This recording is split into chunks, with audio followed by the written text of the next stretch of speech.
મારું નામ એડવોકેટ હરેશ ચિમનલાલ ભટ્ટ. હું છેલ્લા 25 વર્ષથી રાજકોટની અંદર એડવોકેટ ક્રિમિનલની પ્રેક્ટિસ કરું છું. આજરોજ સવારના હું જ્યારે મારા ઘરે જઈ રહ્યો હતો ત્યારે છોટુનગર શેરી નંબર 3ના ખૂણે રસ્તાની અંદર એક ગાડી પડેલી હતી બ્લેક કલરની, અને તે લોકો ત્યાં રહેતા હતા.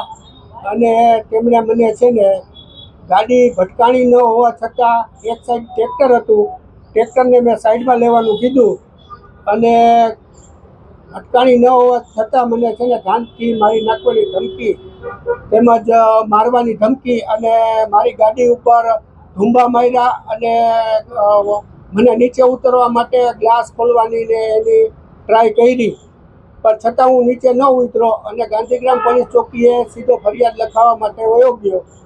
ત્યાં અલગ અલગ 3 જગ્યાએ મેં જણાવ્યું કે મારી સાથે આવી રીતના બનાવ બનેલો છે, છતાં પછી પીઆઈ સાહેબને ટેલિફોનિક વાતચીત કરેલી અને પીઆઈ સાહેબે એમ કીધું કે ફરિયાદ લઈ લઈએ, પણ ત્યાં નીચેના કર્મચારીએ કોઈ ફરિયાદ લીધેલી નથી.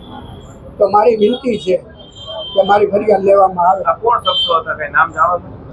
રાઠોડ સરનેમ છે. રાઠોડ ક્યાં ના, હું કઈ વિગત જોઈએ ઓળખું છું, બાકી નથી ઓળખતો. હવે શું માંગ તમારી, શું માંગણી છે તમારી? હવે એફઆઈઆર લેવામાં આવે ગાંધીગ્રામ પોલીસ ચોકી. પોલીસ કમિશનર જવાના છો? ના ના.